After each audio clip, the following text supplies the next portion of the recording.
Well, on the Sporty Specials, we bring you one of the celebrated legends of football in the world. Not just in Ghana, not just in Africa, but the world at large. Played for one of the best teams you can ever have in the world, FC Bayern Munich. And on the local scene, he was a leader in the Black Stars, the senior national team, rising from the lower ranks to the top level. His name is Samuel Osei Kuffour, and today we are with him here to have our interaction. So thanks for having you. It's been a long while. Where have you been? No, I mean, I'm always around. Yes, always try to organize myself in terms of business, and then just enjoy the process. Right. It's been fun seeing you around. There are times we see videos across social media, you know, still in your element playing football. How are you able to, do that? Because some of your colleagues cannot even, make even, jokes. No, I mean, I think it's grace. All the time we have to thank God for everything that happened in our life. We started with so many people. We cannot even find some of them. This is just a privilege to see ourselves and some of our colleagues. Every Monday we meet and then we play football. And I think it's a great thing to see the young ones just also try to copy, try to learn everything that we are about to do. And then I think it's a great feeling to see my colleagues every Monday playing football. All right. Now, talking about how you started talking about grace, how difficult was it from the start, rising from the lower ranks? Ooh, was tough. Was very difficult. I mean, people who knows me know where I was living, in an uncompleted house with my mom and my 3 sisters. It was very tough and difficult. But I mean, like I said, it's by His grace that we are still alive, and we try to cope every day to make it possible, because we don't need to look down upon ourselves and just say that we cannot make it. We will definitely make it, and we made it. So I think first we have to give thanks to God, and secondly, I personally have to give thanks to my mother, and then the rest of the people who helped me, who built me up, who made me who I am, in terms of probably Alhaji Gruza. And then I will not leave Kojo Fiano outside, because he played a major role in my life, and all my colleagues, especially Emmanuel Odua. Well, talking about Emmanuel Odua, he's been your friend from, the lower ranks of football, even in Kumasi, your friend. And, how important is he, to your career? And what do you say, or what then do you copy from him that made you successful? Well, I think we all grown up in the same region. We were playing football, the same team together from Muncheni all the way to Starless. And this is where it all beginning. He was the one he was our hero. He scored the winning goal for us to lift the trophy. And at the end of the day, we all depart to Torino. And from there, there was a change in our life, because we have a little money to buy a house for our parents, for our family, and that was a life changing, because he was so good, and he's still good in terms of honesty, and I like him so much because he was also one of the people who paved the way for me. Sure. How did the move to Bayern from Torino happen? Well, I think we had a tournament in Australia, which is under 20 World Cup, and our first match was against Uruguay. We did so well. Uruguay was very tough with Rokova and all those people, so it was very, very tough game. But we managed to make it 1-1, and we have to play against Germany. And then I scored the first goal. They equalized, and Iman scored one of the beautiful goals in the tournament. And then we drew 2-2. I think Castellanca make the equalize. And then when we get to the hotel, there was a man standing there, waiting for me at the in front of the lift. He said, "Samuel." I said, "Hi." He said, "Can I talk to you?" So we spoke, and he said to me that he wanted to take me to Bayern Munich. And that time was Mr. Richie. He was our agent that time. He was there. So they were talking. So I just went upstairs. And immediately the next morning, the man just came to the hotel again and just said, you know what? I really mean it. I want to take you to Bayern Munich. Then I called my mom. The time difference from Ghana to Australia was very, very difficult. So I tried to manage to get my mom, and I told her, said, no, I am with you in prayers, so you go ahead and play the tournament. So by the tournament, I have a fantastic tournament. We got all the way to the final. We lost against Brazil. And then when I got to Ghana, I didn't even go to Turin. Mm-hmm. There was a plane ticket waiting for me at the, what do you call it, Kotoka Airport. Yeah. I think Mr. Fianu brought the ticket. Okay.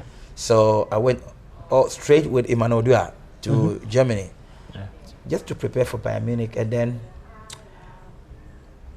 the saddest day in my life, I cried like a little boy. Mr. Richie called Bayern Munich youth department, said they are coming to take Emmanuel away. Oh. I never feel so much pain in my heart, because he is the guy that I've been with the same room when we were playing the Starlets, the Satellite, everywhere. We're in the same room. And we are the people that everybody called the stubborn two boys from Kumasi. So we become like not brothers, twins. We were so close, and we are still close. But I mean, it was a very painful that he left. Immediately he left. The Sunday morning I went to training, because the first team play Saturday, they have to train on Sunday. When I got, everybody was asking me, where is your brother? Where is your brother? And I said, he left. When I was just telling Luther Matthias that he left, I was crying. And then he said, don't worry, I am here for you.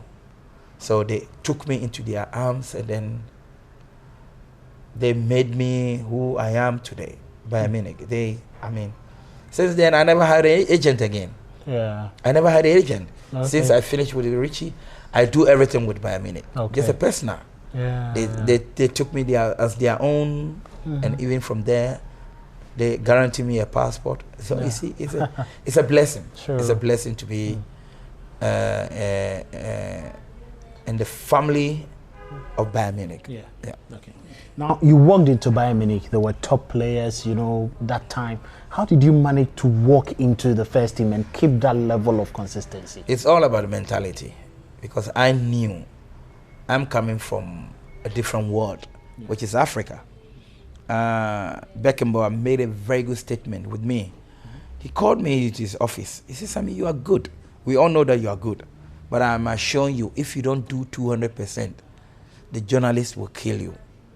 Because we have Thomas Linke, we have Thomas Helmer, we have Oliver Kreuzer, Marcus Babel, Lothar Matthäus, and me. These 6 players have to play in 3 positions. Yeah. And I am the youngest. I am from Africa. How will I manage to get in? I need to sack myself. Lothar Matthäus was like a father to me. Beckenbauer talking to me almost every day. Klaus Augenthaler will have an extra training with me, guiding me in terms of defense, because he was a master of defense. And I mean, you have to learn every day. You have to upgrade yourself. You have to do more. You have to go to the gym to become physically strong. You have your mentality, everything. You have to change your diet, everything. So I was like in a process of becoming a professional. So getting it from there, then I thought to myself, no way, I'm not going back. This is where I belong, and this position belongs to me. And it was I think it was a mindset, because I learned it from Klaus Augenthaler, and what Beckenbauer told me, I took it in a good faith. I never just said that, oh, I cannot make it. I told myself that I will make it. Yeah.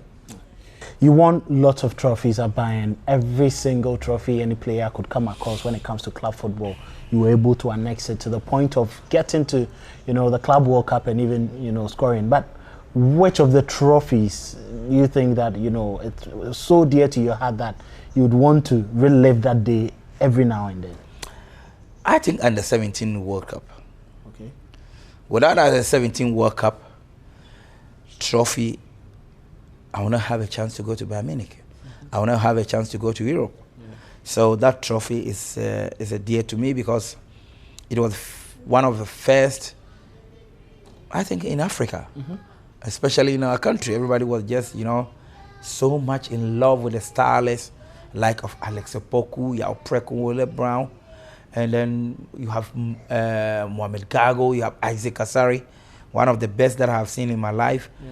You have like of Daniel Ado, you have Kofi Nimo, Ben Owa, our goalkeeper. You know, it was unbelievable, the individual talent that we have. But we have also very good coaches and very good administrators. Kojo Fianu was like a father to almost all of us.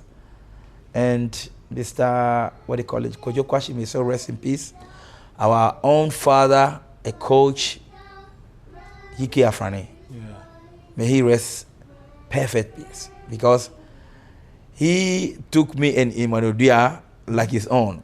Yeah. Because we come from Kumasi and we always fooling at the camp, and he always telling us, guys, you have to save your money.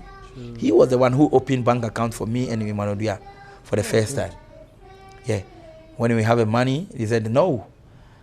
Well, qualify match, I think against Sierra Leone. When we get to Ghana, he said, hey, you have money, let's go. When you go to Kumasi, we go to bank and he opened account for all of us. Wow. Yeah. That's right. Now, many talk about your Bayern Munich career and then they cannot leave out special moments, you know. What inspired you to move upfield and go and score that goal in the Club World Cup? Well, I think it was a corner kick. Yeah. And that season, I scored almost 7 goals in the league. And I wasn't the tallest. Yeah. When you calculate the European height, I wasn't the tallest, but my determination going forward and try and make the difference was very huge. And when we get that chance, I told myself, no, let me go forward. And it was like you know, what inspired me most was the day that we were playing the game. Kofi Annan was in the same hotel with us. Yeah. So when we were all eating Bayern Munich, he just bumped in. So when he got in, everybody just stood up. So immediately I turned, I saw him and I said, oh my God. And it was something that I can never forget. When we finished eating, he pulled me out. We sit somewhere, 2 of us. He told his security people, everybody should move back. Just me and him. He said, no, Sammy, I am here for you. I'm coming to stadium to come and watch the game. You are not playing for yourself. You are not playing for only Ghana. You are playing for Africa. You are playing for Ghana, especially your mother, and especially me that I'm sitting here. Yeah. Wow, what a word. And that inspired me so much. And I told myself, no, I have to kill myself for that day. Yeah. So when you meet certain people, if they speak to you in that manner, it gives you everything that you have inside you to bring it out. Okay, sure. That's great. Now, there was one special moment in which you saved the life of your captain, Effenberg. You know, with the CPR. No, it was Oliver Kahn. It was Oliver Kahn, yes. Yeah. Oliver, you saved him. How did you identify it, and where was that skill? Were you trained for it? No, I think when you go to a professional like a pre-season, you have all those people that comes around and just try to demonstrate to us. But when the incident just pumped up against Manchester United, quarter-final, second leg, 2001. Yeah. I think he crashed with me and Andy Cole. Yeah. And then, wow.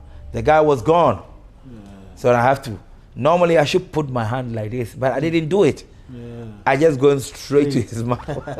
And that was a topic. Yeah. Everybody was, the next morning, it was a newspaper everywhere that Sammy is kissing Oliver Kahn. So we make fun of it. Yeah. And even the last week that I was in Munich, we were talking about it. Yeah. And every time that I have my birthday, my good friend Oliver Kahn will post that picture and say, thank you, happy birthday, my friend. Wow. And that is, those are the things that money cannot buy. Yeah. It's just a privilege to have certain people around you who cherish you, who always think about what you have done for them. And I think I'm one of the people that I can say that, wow, I'm blessed. Yeah, very much blessed. At a point when you were leaving Bayern Munich to Italy again to play for Roma, How was the feeling like, you know? Well, I've been there for 12 years, Yeah. and it was so long, and I wanted a little change. I wanted a different atmosphere, a different challenging. So when I went to Italy, it was, I think, the culture, the tradition, the atmosphere in terms of organization compared to Bayern Munich was totally different. Because Oli Honest told me, Sammy, don't go. Everything that you need, we'll give you, don't go. But I told him, manager, I have won everything here. I need a different challenge. He said, yes, I understand you. Now that you can leave. So I live in peace, and he visited me with my mother and Kale. We went to dinner.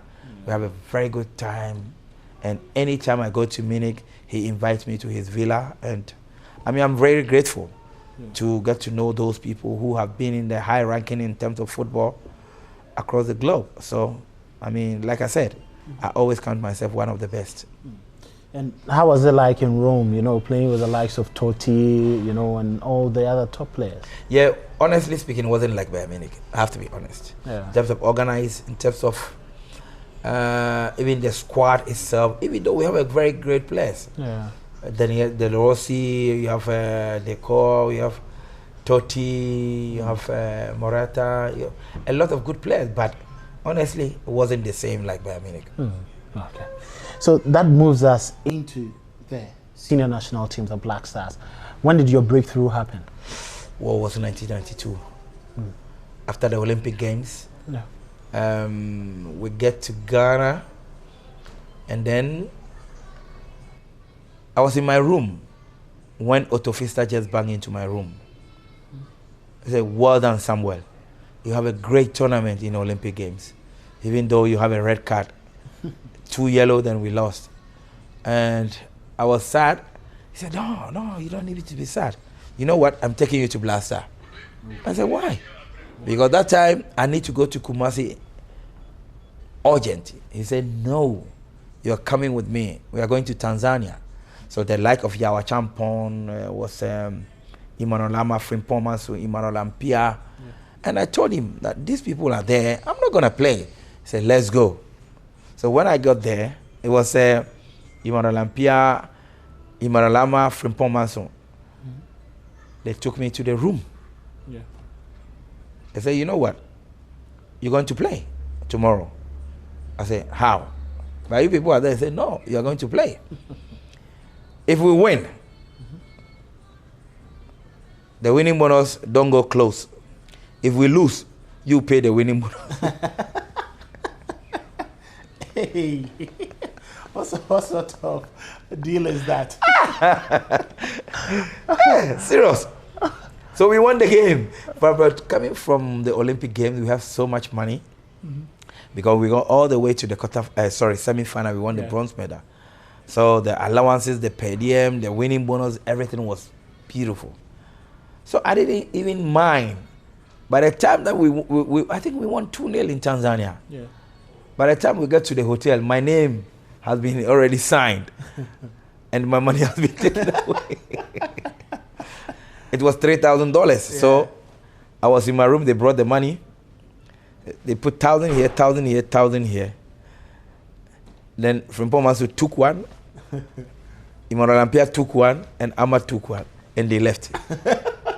They never give me anything. You shared it. No, but I think, you know what? Yeah. It was good for me because I was dreaming to be like them one day. Yeah. And I'm standing in the same field playing with them. I'm sharing the room with them. And at that moment was there. I think it's not about the money. It's about how they treat me, how they came to my room and accept me to be part of the team, even to play. Yeah. That was my first call-up, and that was unbelievable good for me. And from that experience, was that why you also had that friendly posture for all other players who walked into the Black Stars, that you garnered that respect throughout your time with the senior national team? Well, I think you have to treat people good, because don't forget that somebody paved the way for you to be there. Yeah. Likes of John Mensah, Kofi Amponsa, and all those players. Yeah. I took them like my younger brothers. John, for instance, was even today he come to my house all the time. We talk, we go and eat something, you know. John has been amazing little brother, but I mean, like you said, you also need to treat the other people, because like of Joe Aldo, I play with them. Yeah. I play with Sam Johnson. I play with Afododu. I play then. Like I said, I'm always lucky because when I look at my generation, I play with Abedi Pele. I play with Frimpong Mason and Dems. Yeah. I had an opportunity to play with Yawa Champon and Afododu, Sam Johnson, and all the way with Kofi Aponsa and all those players, and end up with Joe Mensah. So look at how many generations, and even play with Asamoah Gyan, who is much younger. Yeah. So like I said, I'm always counting myself one of the best. But even with that, some saw you, Samuel Kuffour, as, you know, the stubborn piece in the Black Stars. You know, you were the one who worried authorities. You know, you didn't agree with anyone. Now, if somebody say I didn't agree with anyone, it buffers me a lot, because what does that mean? I think you're controversial. You know? No, nobody will say that I'm a controversial. I am just somebody who speaks his mind. Okay. I've grown up like that, because where I'm coming from, if I know this is a blue, you cannot tell me this is green. Yeah. I will say it that it is, but with respect. Okay. But you see, those days people doesn't even understand. Now that they understand, like, oh, what the boy was saying, he was right. Now somebody may just say that, oh, we went to Mali, they sacked him from the camp. Yeah. He was complaining about the jersey. It wasn't about the jersey. Okay. The players, I think my own namesake, Emmanuel Osei Kuffour, Yeah. he made an interview to the world that it wasn't that. They knew it. They knew it. They knew the reason why I left the camp. Okay. And for me, honestly speaking, it was the other way around. It was good for me, because where we were living and where we were staying, why people, nobody complained why Michael Essien left the camp. Yeah. Nobody complained. Why they were just saying that Derek Watson was cooking in his room. Has somebody complained about that? Nobody. So why, if the camp is so organized and so genuine, will Derek Watson cook in his room? No. So, you see, we don't understand. We don't even analyze the whole thing, but we will jump into conclusion and go and destroy somebody because the person is telling the truth. So you were only standing up for what was right. I was standing in for my boys, for the players, because I wasn't fighting for myself. Yeah. If it was me, I don't care. But do we have a T-shirt that we can go and just say that, oh, when we were in Mali, this is a T-shirt that I have, that I can tell my children, oh, I went to Mali to play a tournament for Ghana. This is a T-shirt. Almost every tournament that I played, I have a T-shirt there. Exactly. But there is none of T-shirt. No, I'm not talking about a jersey. Exactly. I'm talking about the T-shirt that we wear in camp. Okay. But there was none. Yeah. If they would tell the truth, I have to organize Adidas and bring a T-shirt to us. Wow. So, I mean, come on. You know, people doesn't like it when the young boy is telling the truth. Because here in Ghana, if the young one is telling the truth, say, oh, or you say, no, I'm not a child anymore. True. I'm not a child anymore.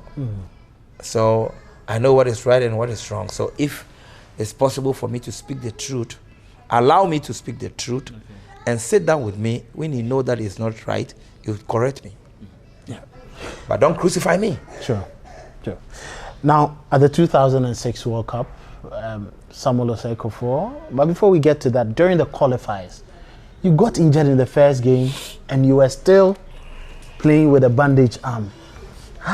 Where did that, dedication and determination come from? I'm a Ghanaian.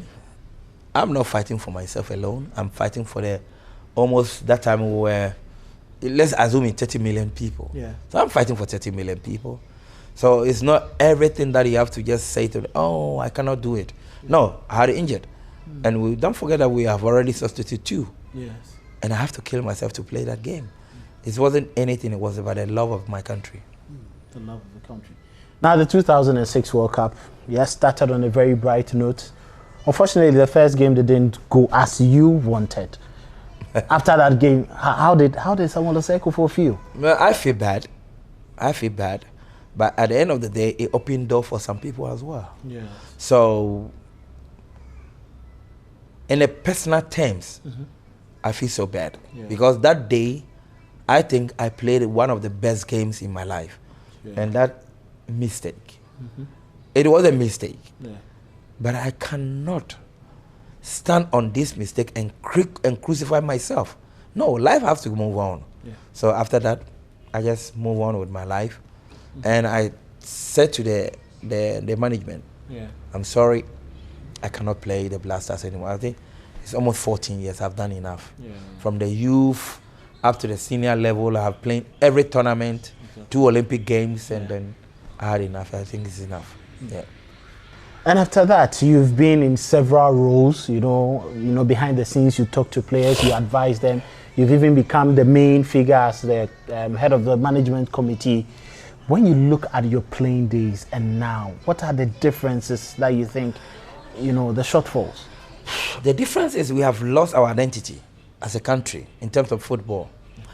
You know, to modify national team, it's not about coaching, it's about management. Yeah. How can you manage him? How can you manage the players? The players need probably the identity, the concept, the philosophy, the strategy, and planning. Yeah. This is what we need. Sure. And we have missed those 5. Honestly. Because if we have that 5, or those 5 things that I mentioned, every player from Spain has the identity to play. Yeah. When you are in Barcelona, there's identity there. Man City now has an identity. You understand? Yeah. But Ghana, we used to have the identity. You know what? It was transition. This one is going. This one is coming. This one is going. This one is coming. When Sika, Kono, and all those players were leaving the Blaster, Stephen Appiah took over. Exactly. When Abedi Pele was leaving, Sika Kono took over. Sure. When I was leaving, John Mensah is there to replace me. Yeah. When Michael Essien was coming up, maybe Abladikuma, Shamokwe, and all those, they were going.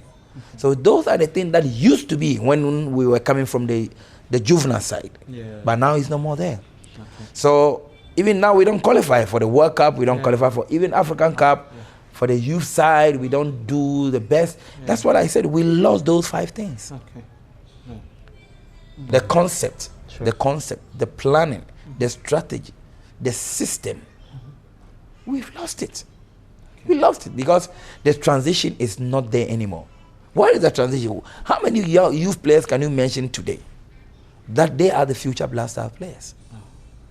So those are the things that is missing.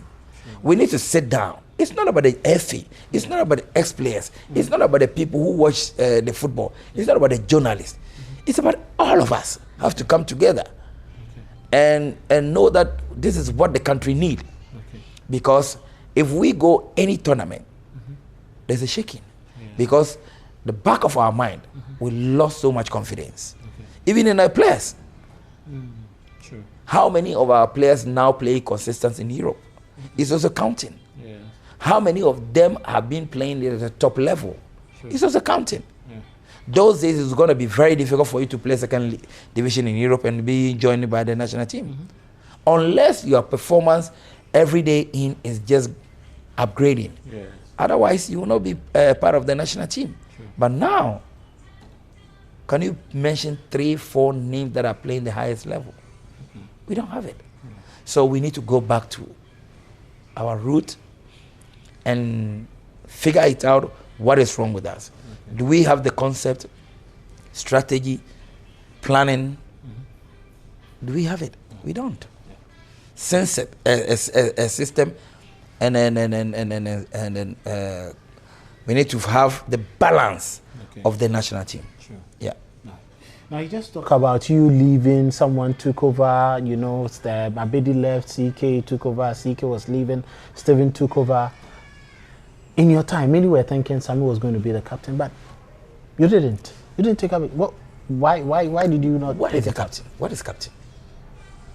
What is captain? I personally think you wearing the captain is just a band. It's just a band. I don't need to wear captain to become a leader. No. Even when I was playing with Abedi, because I talk a lot in the game. Yeah. Ask everybody who I play with from the youth side. Mm-hmm. I speak a lot because I just looked in from behind. I organize my team very well. So Abedi would just say, everybody listen to Sammy. Mm-hmm. Those are the things that you need. It's not that you wearing the band. No. And when I wasn't even a captain, when CK was playing, CK cannot do anything behind me. Sure. Steven didn't do the same. So what is a captain? For me, it's just a band. You have to show your leadership quality in the field of play. Okay. How you organize your team. That's the most important thing for me. And you see, now that I finished playing my career, when I finished playing my football, you know, now I'm still friends with CK Akono. Yes. If that time they want to give me a captain, do you know what I told them? Have you spoke to CK? CK called me. He said, hey, Sammy, I heard this. I heard that. I heard that. I said, Charles, relax. I told him that I'm not going to do that unless they speak to you. Exactly. When Dosena, Itimen, Sammy Stafianu, Alaji Jawula, and Nanabatla call us to give us a captain in Cameroon, the first game of Dosena, we didn't even mention who's going to be a captain, either me or CK. When you get to the room, you can ask CK Akono. I told him, just you be the captain, I'll be behind you. Sure. It doesn't make the difference to me. But when you go to the field of play, the way I talk, the way I speak to everybody, that's the most important. How can you win a game? It's not wearing a band. No, I don't care about those things. I care about how the team will survive. Okay. Caring about how the team will survive, what would be your message to, you know, the current team? Because there's been that captaincy role and there seems to be that division. Today, this player is the captain. The next day, this player is the captain. If you are still in charge, I think we make it too complicated for ourselves. Yeah. For me, it wasn't the proper direction when Asamoah was leaving. Okay. I was part of the normalization team. Yeah. I fight for it. I said, we don't need to take the captain from Asamoah. Let him be the captain. He has only 2-3 weeks, 1 month to finish his career with the national team. So why do we have to change? So you know what? We don't need to bring tension on the day. We don't need to put Asamoah in a situation whereby he finds himself alone. So I spoke to some of the big men out there. I just said, we don't need to do it. We don't need to do it. But at the end of the day, they did it without even telling me. So I was also not agree with it, with what was going on. When we went to Dubai, I spoke to Asamoah, I bring them together. Forget about those things. Let's go in and think about our family back home. Sure. Ghana first. This is just a band. And then we'll say move on, because you could see that Asamoah was very hurt. But the day was trying every possible means to bring Asamoah to get close to him and here and there. But you know, we are all human. Everybody has their differences. I cannot dictate for Asamoah what to do. So I think that was, for me, the big mistake. And then recently, if you want to give a captain to somebody, a coach have to choose the captain. It's not by the FA. Okay. It's a coach who chooses the captain. Sure. I quite remember when we were playing a Champions League game in Munich. Effenberg didn't play, Oliver Kahn didn't play. And then when we get to the dressing room, the captain band was on my on top of my jersey. Okay. And everybody was clapping for me. Wow. Yeah, because they know a kind of thing that I also brought in the table. And quality. And they just say, hey, Sammy, you are a captain today. And everybody was just clapping for me. You know, when they mentioned it on the stadium, that Sammy today captain, everybody was screaming because of the character and attitude he showed in the field of play. For me, I think captain is nothing to me. Now, we are in a crucial point of the Black Stars. We've lost the AFCON ticket.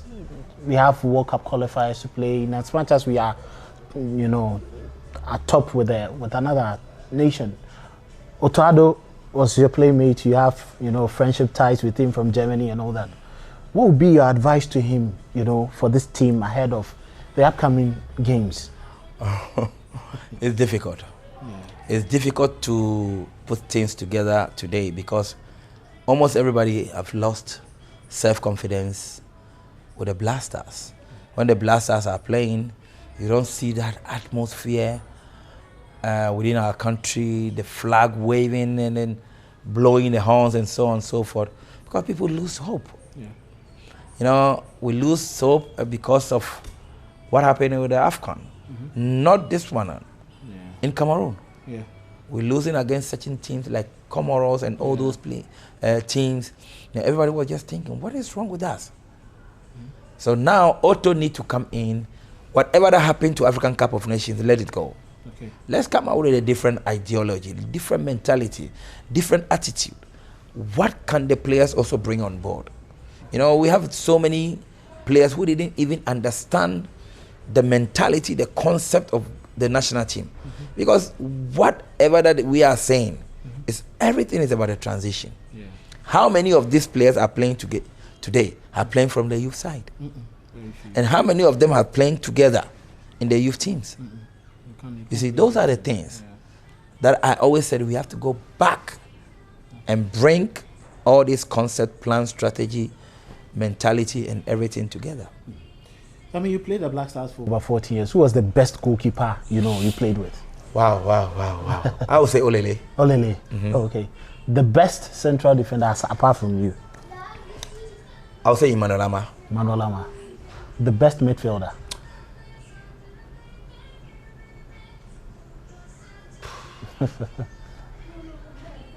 Attacking midfielder or defensive? Okay, let's go defensive first. Yeah, I'll go Michael Essien.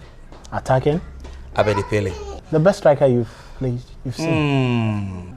The best striker? Wow. On my heydays, I would say Tony Yeboah. Okay. Yeah. Okay. Tony Yeboah. Wow, wonderful. Now, Sam, before we just end everything, are you going to get back into football actively again, whether managerial or on the technical side? Well, at the moment, I'm trying to concentrate on myself because it's too much talking. We don't even understand. I'm glad that one of our own also is there, Steven. So I think he will also shake things up so we can get a better plan for the national team, because he has been there, he has tested it, he knows exactly what every player wants and what the management is all about. So I wish him nothing but the best. Wow. That is great. Now, before we delve into the Bayern Munich and then the Champions League and then Bayern under Vincent Kompany, just recently Jamie Carragher, and then came out with statements which were so unpleasant, and Joey Barton also came out to say Carragher has been the best defender and he's better than all other African defenders that we've seen. We saw a lot of footballers coming out, but we know you've been quiet about it. But when you listen to some of these, comments and statements, how does it make you feel? What would be your word to Jamie Carragher? Well, I think first he has to apologize to all the African people, because our tournament is not just a normal tournament. Yeah. We play this tournament, and this continent has given us the best of the best. If I try to mention players from this continent, I will not stop today, who have made it to the top. How many people that forget about Roger Maja? We have somebody from this continent that won Ballon d'Or. Exactly. We have some of the best players that are played to the highest level that some of the Europeans or even some of the South American players cannot even be there. Yeah.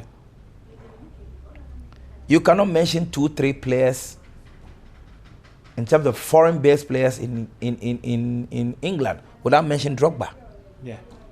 So I think his statement, he himself, what has he achieved? Do you think that somebody will just even give us a name to his son as a role model to like, oh, I'm naming you Gallagher because he was a good player? No. Gallagher was just a normal player. If Gallagher wasn't born in Liverpool, did he have a chance to play in Liverpool? No.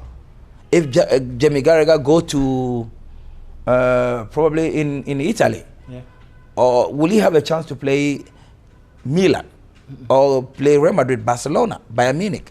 No way, because he's English. He was born there. That's why he had the opportunity to play there. Why didn't he even transform to Arsenal, Manchester United, and the other clubs? Because he's not good enough. Honestly, Jimmy Carragher, has he won even man of the match in his career before? Jimmy Carragher, has he won a man of the match in his career before? Has he been selected in the best player of the league before?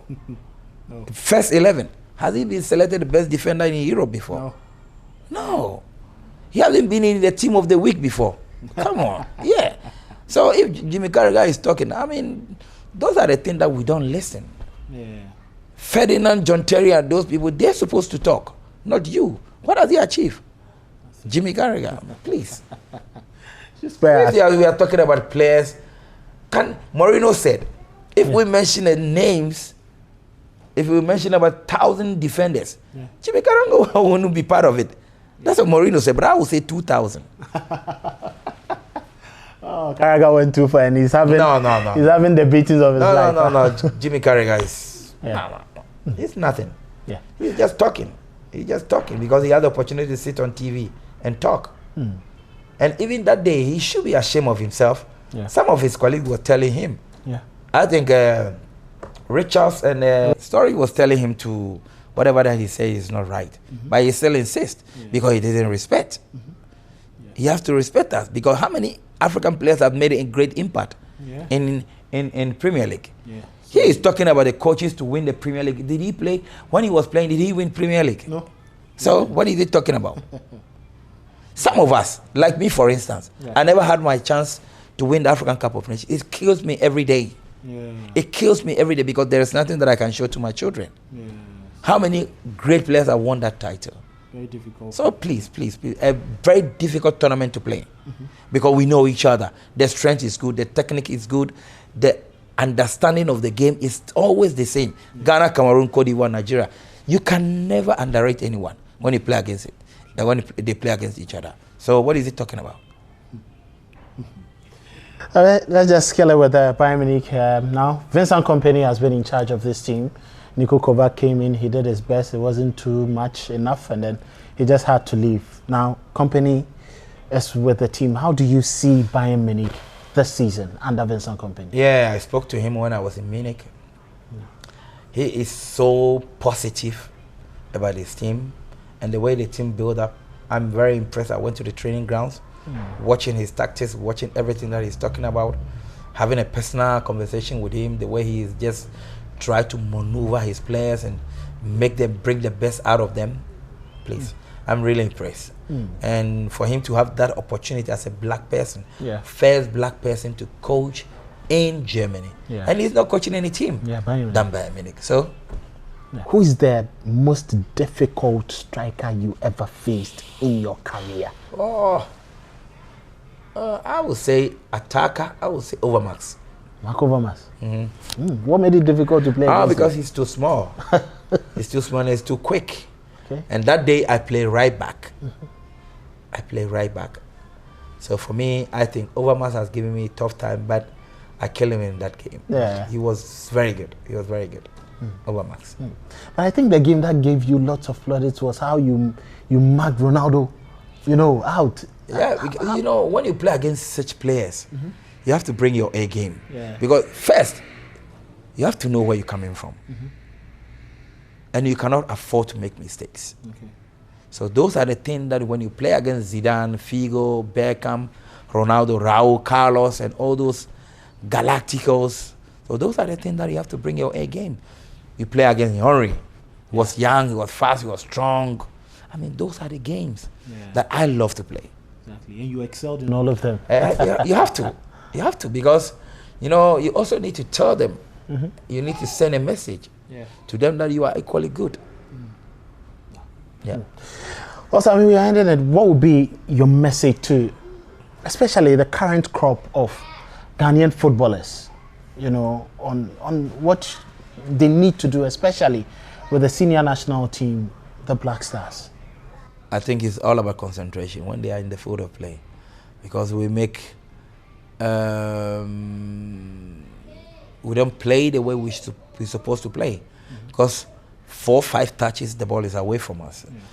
That is from a legend who's seen everything, you know, every single blade of grass on the pitch. He's seen it right from the lower ranks, locally to Africa, on the continent, and across the world. Samuel Osei Kuffour, he had this exclusive with Sporty FM and Sporty TV. We are going to bring you more of these, and you need to know that we are the voice of sport, and the very best comes from us. My name is Kelvin Owusu-Ansah. Make sure you keep your dial on Sporty FM in Accra, Kumasi, and Takoradi, and also watch Sporty TV across all the socials. We are good to go. Samuel Osei Kuffour.